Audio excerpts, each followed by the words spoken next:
आज हम बात करेंगे नीट प्रीवियस ईयर में आए हुए क्वेश्चन जो कि रिलेटेड है एरर से। एक क्वेश्चन अपन ने देखा 2013 का, जिसमें लिख रखा है कि in an experiment there are 4 quantities ABCD और उनके परसेंटेज एरर आपको गिवन है और आपको एरर कैलकुलेट करना है P में। ध्यान से देखें 2013 का न्यूमेरिकल, जिसके अंदर गिवन है कि 4 क्वांटिटीज हमारे पास है ABCD, इनके परसेंटेज एरर आपको गिवन है 1%, 2%, 3% और 4%। और हमें आइडेंटिफाई क्या करना है, कैलकुलेट P एज फॉलोज, यानी कि यहाँ पर एक फॉर्मूला दे रखा है P इज इक्वल टू, जिसकी वैल्यू है A³ B² divided by CD।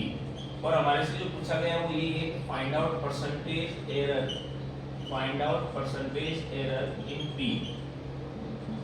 में जो परसेंटेज एरर है वो अपन को कैलकुलेट करना है।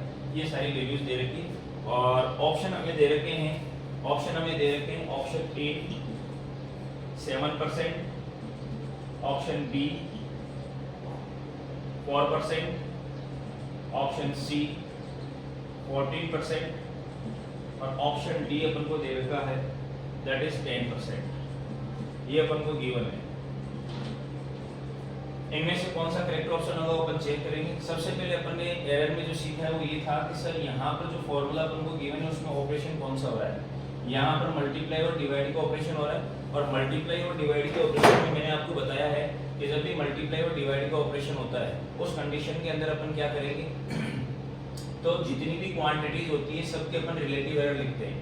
अगर आपको याद है, प्रीवियस वीडियो में अगर आप देखेंगे तो एरर के टाइम पे 4 ऑपरेशन थे, एडिशन का, सब्ट्रैक्शन का, मल्टीप्लाई और डिवीजन का। तो मल्टीप्लाई और डिवीजन की जब बात हमारे सामने आई तो मैंने आपको बताया कि जब भी मल्टीप्लाई या डिवाइड होता है तो उस फॉर्मूले में जितनी भी क्वांटिटीज होती है सबका अपन को क्या लेना है, रिलेटिव एरर लेना है। तो यहाँ पर इन सब के रिलेटिव एरर में लिखूंगा।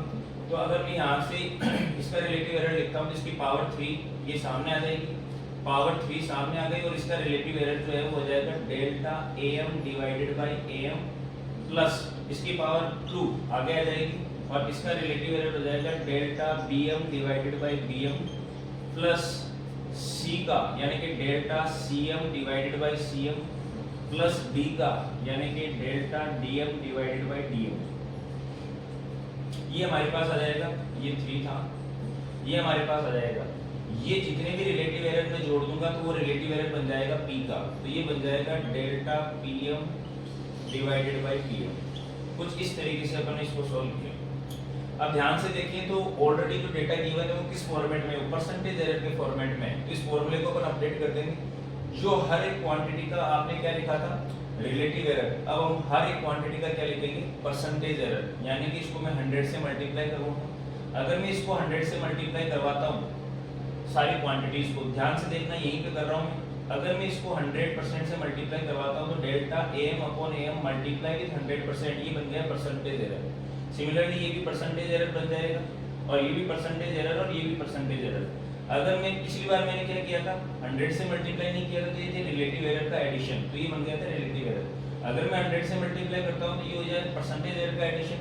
ये अगर परसेंटेज एरर आ रहा है ABCD में तो इनका एडिशन जो आ जाएगा वो आ जाएगा परसेंटेज एरर इन P। तो इसको सीधा कैलकुलेट कर सकते हैं अपन। तो यहाँ से अपन को परसेंटेज एरर ऑलरेडी गिवन है, 3 को मैंने 3 लिखा, that is percentage error in A जो कि आया 1%, प्लस 2 को मैंने 2 रखा, percentage error in B that was 2%, plus percentage error in C 3%, plus percentage error in D 4%। चारों को अपन ऐड किया, that one 3 4 7 7 3 10 plus 4 14%। 14% is the correct answer, option C। I hope आपको समझ में आया होगा। तो कहने का मतलब क्या है कि अगर इस तरीके का फॉर्मेट हमारे पास आए तो आपको रूल याद रखना है कि मल्टीप्लाई और डिवाइड के अंदर हम क्या करते हैं, जब भी मल्टीप्लाई और डिवाइड होता है उस कंडीशन में अपन हर एक क्वांटिटी का रिलेटिव एरर लिखते जाते हैं और ऐड करते जाते हैं। इस तरीके से जो हमारे पास आता है वो रिलेटिव एरर आता है। इन सारी क्वांटिटी को ऐड करने के बाद में इस क्वांटिटी का रिलेटिव एरर मिलता है। लेकिन ऑलरेडी आपको अगर परसेंटेज एरर का फॉर्मेट दे रखा है तो अपन क्या करेंगे, इसको 100 से मल्टीप्लाई करवाते हुए लिखेंगे तो ये परसेंटेज एरर में बनेगा। इनकी वैल्यूज आपको दे रखी है, पुट द वैल्यू और हमारा सॉल्यूशन हो जाएगा। नेक्स्ट क्वेश्चन की बात करते हैं जो कि इसी से रिलेटेड है और आप स्क्रीन को पॉज करके इसको अपने आप सोल्व कर सकते हैं। मैं बता रहा हूँ कि इसमें गिवन था, ये आया था 2019 में, नीट 2019 में आया हुआ न्यूमेरिकल है। सिमिलरली जैसे अभी अपन ने सोल्व किया था सेम वैसे ही न्यूमेरिकल बनेगा। इसमें भी आपको गिवन है कि the percentage error occurred in the four quantities A B C D are 1 2 3 4%, यानी कि सेम डेटा गिवन है। चार हमारे पास क्वांटिटीज है, इस बार कैपिटल लेटर को यूज किया है।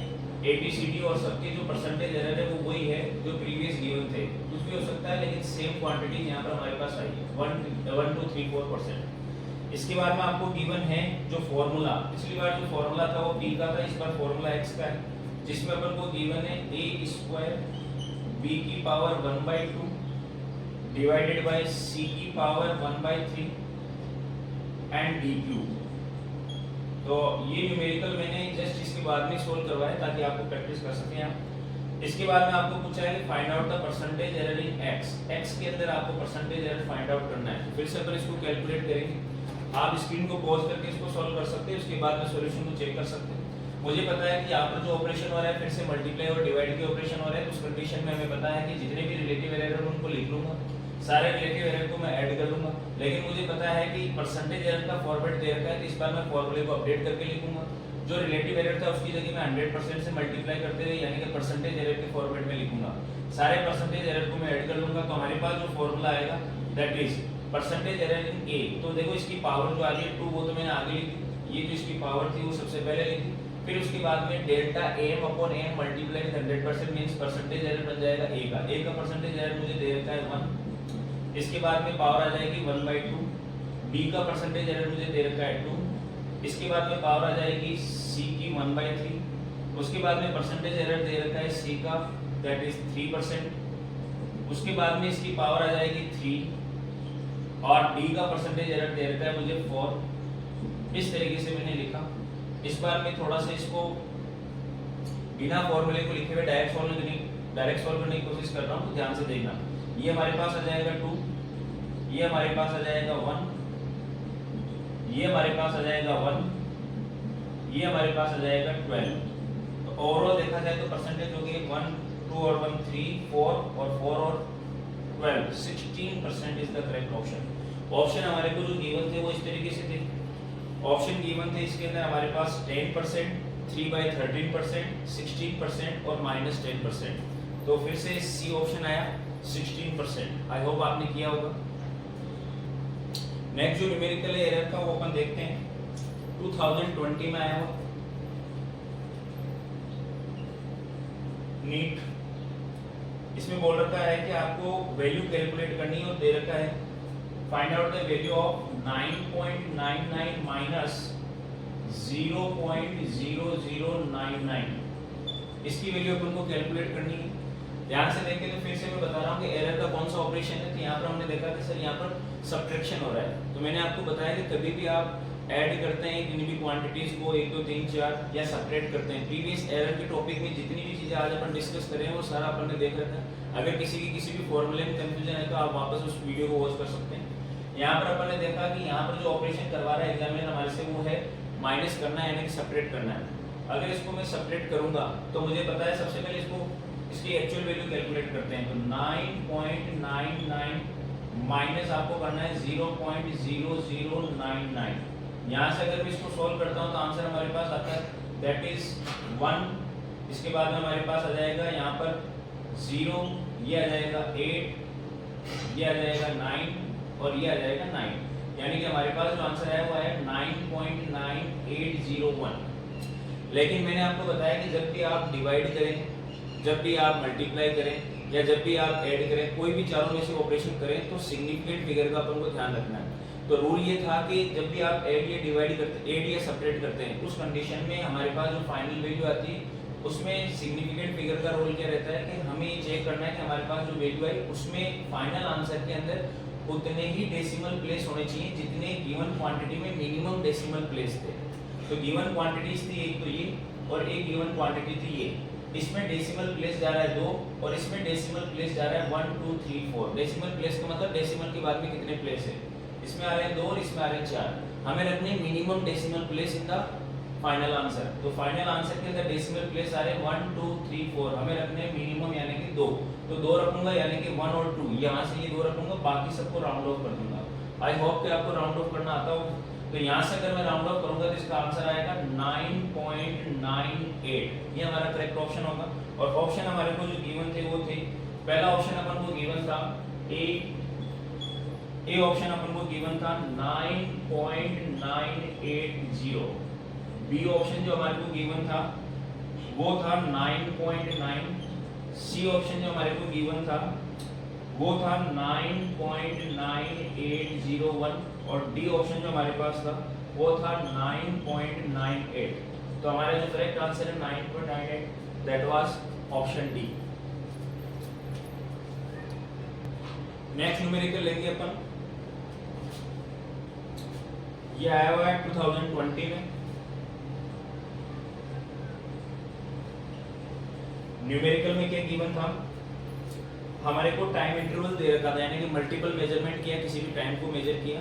जिस तरीके से एरर के टाइम मैंने बताया था, एक क्वांटिटी है लेंथ, उसको L1 एक बार मेजर किया, L2 L3 L4 पे उसका मीन वैल्यू निकाला, वही सेम प्रोसेस इसमें गिवन है। इसमें अपन को गिवन है कि हमने टाइम पीरियड मेजर किया और उनकी वैल्यूज दे रखी है अपन को। सबसे पहले क्या क्या दे रखा है, T1 दे रखा है, T2 दे रखा है, T3 दे रखा है, T4 दे रखा है और T5, ये 5 वैल्यू अपन को गिवन है। पहली वैल्यू अपन को गिवन है 1.25 सेकंड, दूसरी वैल्यू अपन को गिवन है 1.24 सेकंड, थर्ड वन अपन को गिवन है 1.27, फोर्थ वैल्यू अपन को गिवन है 1.21, फिफ्थ वैल्यू अपन को गिवन है 1.28 सेकंड, सारे सेकंड में गिवन है। और हमारे से पूछा गया है परसेंटेज रिलेटिव एरर। फिर से परसेंटेज एरर अपन को कैलकुलेट करना है टाइम के अंदर, कि टाइम में कितना परसेंटेज एरर है, that is percentage error in time. ये अपन को फाइंड आउट करना है। कैसे फाइंड आउट करेंगे, तो हमें पता है कि सर परसेंटेज एरर का जो फॉर्मूला होता है वो होता है that is percentage error in t is equal to delta tm divided by tm multiply with 100%, mean absolute error divided by mean value multiply with 100%। अपन को इन दोनों वैल्यूज की, इन दोनों की क्वांटिटी फाइंड आउट करनी है। डेल्टा tm कितना होगा, tm कितना होगा, यहाँ से परसेंटेज एरर कैलकुलेट करेंगे। सबसे पहले tm is the mean value. Mean value फिर मैंने आपको बताया था जितनी भी क्वांटिटीज होती है सारी क्वांटिटीज को अपन को क्या करना है, ऐड करना है, ऐड करके डिवाइड बाय नंबर कर देना है। तो वहां से जो वैल्यू आएगी वो मीन वैल्यू आएगी, जो कि बाकी के कंपैरिजन में ज्यादा एक्यूरेट होगी। इन सारी वैल्यूज को ऐड करेंगे, t1 plus t2 plus t3 plus t4 plus t5, सारी वैल्यूज को ऐड करके डिवाइड बाय मैं 5 करता हूं, तो यहां से मेरे पास जो वैल्यू आएगी वो टाइम पीरियड की मीन वैल्यू कैलकुलेट होगी।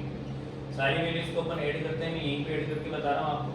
ये हो जाएगा 9 10 17 और ये हो जाएगा 8 यानी कि 25। यहाँ हो जाएगा हमारे पास 12 और यहाँ आ जाएगा हमारे पास 6। तो आंसर आएगा 6.25 डिवाइडेड बाय 5। यहाँ से हमारे पास जो आंसर आएगा वो आएगा 1.25। ये हमारे पास आंसर आएगा, ठीक है। ये हमारे पास मीन वैल्यू आ गई, तो इतना काम हमारा हो चुका है। अब अपन बात करते हैं डेल्टा tm पे, यानी कि मीन एब्सोल्यूट एरर पे। तो मीन एब्सोल्यूट एरर निकालने का तरीका क्या है, delta am upon am minus am, यानी कि एक वैल्यू में निकाल के बता रहा हूँ आपको कि यहाँ पर जो मीन एब्सोल्यूट एरर है, तो सारे एब्सोल्यूट एरर निकालेंगे और उनका मीन लेंगे। तो इसका जो एब्सोल्यूट एरर आएगा वो क्या आएगा, तो एब्सोल्यूट एरर का फॉर्मूला होगा mean value minus mean value minus measured value, mean value minus measured value. तो हमारी जो मीन वैल्यू है वो कितनी आएगी 1.25 और मेजर्ड वैल्यू आ रही है वो भी 1.25। तो इसका आंसर कितना आ जाएगा 0। जो मैंने बताया था आपको कि मीन एब्सोल्यूट एरर निकालेंगे, तो एब्सोल्यूट एरर कैसे निकालते हैं, एब्सोल्यूट एरर के लिए difference between true and measured value, यानी कि मीन वैल्यू माइनस हमारी मेजर्ड वैल्यू। तो मीन वैल्यू हमारी कितनी थी 1.25 यहाँ रखा और मेजर्ड वैल्यू मेरी है 1.25। अगली बार फिर से क्या करूंगा, difference between true value and measured value, यानी कि mean value and measured value. तो मीन वैल्यू मेरे पास कितनी आ गई 1.25 और मेजर्ड वैल्यू कितनी आ गई 1.24। तो हमारे आंसर जो आएगा वो आएगा यहाँ से दैट इज 0.01। यहाँ से हमारा जो आंसर आएगा मीन वैल्यू 1.25 और मेजर्ड वैल्यू हमारे पास आई 1.27। तो हमारे पास आंसर आएगा 0.02। यहाँ पर नेगेटिव आ रहा है, लेकिन हमें हमेशा इनकी मैग्नीट्यूड लेने हैं जितने भी अपने पास एब्सोल्यूट एरर आ रहे हैं। इसके बाद में अपन यहाँ की बात करेंगे, तो यहाँ से आंसर आएगा 0.04 और यहाँ से आंसर आएगा 0.03। ये हमारे पास जितनी भी आए इनको बोलते हैं एब्सोल्यूट एरर। इनका भी अपन मीन लेंगे, अगर मीन लेंगे तो 500 क्वांटिटीज को ऐड करके डिवाइड बाय 5 करेंगे। यहाँ हमने देखा 1 3 और ये हमारे पास हो जाएगा 7 और 10, यानी कि हमारे पास आंसर आएगा 0.10। ये हमारे पास आंसर आएगा। इसको अपन डिवाइड करेंगे 5 से, तो अगर मैं 1 पॉइंट यहाँ मैं लिख के बता रहा हूँ, अगर मैं 0.1 को अगर मैं डिवाइड करता हूँ 5 से, तो हमारे पास जो आंसर आएगा वो आएगा 0.02। आंसर आएगा 0.02। ये हमारे पास जो वैल्यू आई ये था एब्सोल्यूट एरर का मीन। जितनी भी एब्सोल्यूट एरर्स यहाँ से लेके यहाँ तक हमारे पास आए, इनका मैंने मीन निकाल दिया। फिर से फॉर्मूले पे बात करते हैं। Delta TM upon TM multiply with 100%, यानी कि मीन एब्सोल्यूट एरर जिसकी वैल्यू कितनी है, तो मीन एब्सोल्यूट एरर आया 0.02 डिवाइडेड बाय मीन वैल्यू। तो मीन वैल्यू मेरे पास आई 1.25 मल्टीप्लाई विद 100%। 100% से मल्टीप्लाई करेंगे, पॉइंट से पॉइंट को रिमूव किया, यहाँ से इसको सोल्व करेंगे, ये 4 टाइम्स जाएगा, ये 5 टाइम्स हो जाएगा, यहाँ हमारे पास बचेगा 8/5। 8/5 को फिर से मैं लिखूंगा तो हमारे पास आ जाएगा 1.6। आंसर आएगा 1.6%। यहाँ पर हमारे पास जो ऑप्शन गिवन थे वो क्या थे, ऑप्शन हमारे पास क्या थे गिवन थे, तो उनमें हमें दे रखा था, पहला ऑप्शन था 2% ए, दूसरा ऑप्शन हमारे पास था 4%, तीसरा हमारे पास ऑप्शन था 16% और फोर्थ हमारे पास ऑप्शन था 1.6%। D option is over correct option.